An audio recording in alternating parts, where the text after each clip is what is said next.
ओम श्री गुरवे नमः। ओम शांति शांति शांति। ध्यानमूलं गुरुमूर्ति, पूजामूलं गुरुर्पदम्, मंत्रमूलं गुरुर्वाक्यं, मोक्षमूलं गुरुः कृपा। ओम शांति शांति शांति।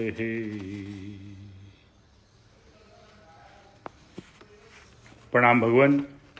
आलू वाले बाबा जी का दिव्य ग्रंथ मणिरत्नमाला, जिसमें कल के सत्संग में महाभारत का एक दृष्टांत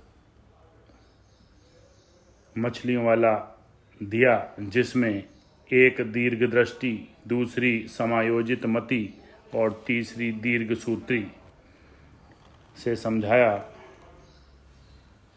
कि सबसे प्रथम अपने कल्याण के लिए जो यत्न नहीं करता,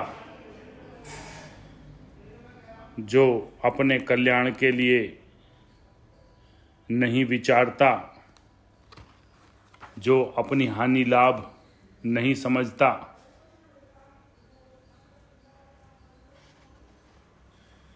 वह मनुष्य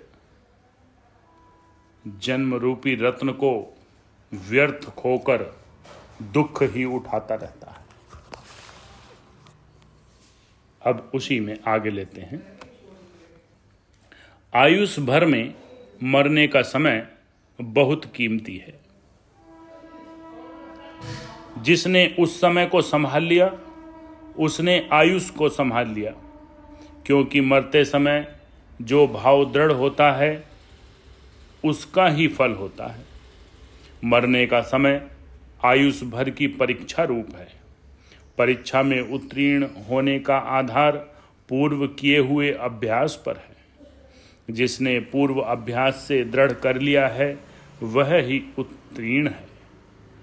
यदि पूर्व का अभ्यास न हो तो मरने के समय ईश्वर भाव, ईश्वर स्मरण, मोह या त्याग आदि शुभ भाव आ नहीं सकते।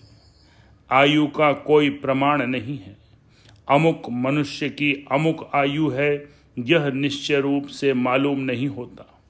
चालू समय ही मृत्यु के आने का हो तो क्या पता। इसलिए ईश्वर स्मरण आदि भाव हमेशा ही करना चाहिए। अभी तो युवा अवस्था है, बूढ़े हो जाएंगे तब भजन कर लेंगे। हाल में तो संसार के मौज मजे भोग लें। ऐसा विचार करके जो भोगों में प्रवृत्त रहता है उससे कुछ नहीं होता। युवावस्था में जबकि शरीर, इंद्रियां और अंतःकरण समर्थ हैं, तब ही जिसने कुछ न किया तो बुढ़ापे में जब इंद्रियां शिथिल और शरीर अशक्त हो, अंतःकरण अनेक चिंताओं से ग्रसित होता है, तब भला क्या हो सकता है।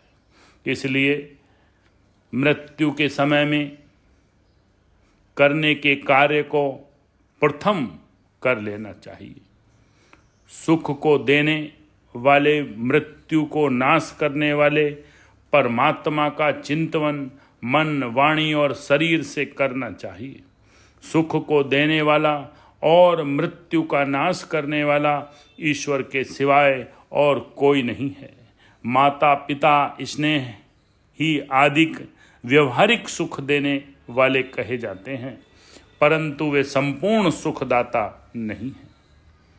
केवल कुछ भाव के सुखाभास को ही देते हैं।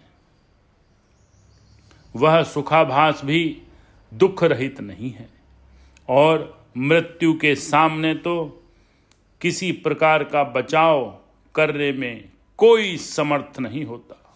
कोई कैसा भी सामर्थ्य वाला हो, अपनी आयु को नहीं घटा बढ़ा सकता, तब दूसरे की मृत्यु को किस प्रकार हटा सकता है।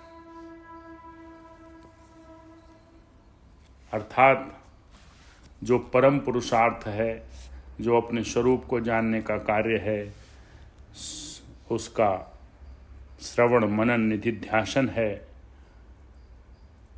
वो प्रथम कार्य है, सबसे पहले कर लेना चाहिए। यदि हम यह सोचेंगे कि मरते समय हम ईश्वर का ध्यान कर लेंगे और हमारी गति सुधर जाएगी, तो ये निरर्थक बात है। इसलिए सर्वप्रथम अपने स्वरूप को जानना चाहिए। स्वरूप को जानते ही मुक्त। ओम शांति शांति शांति।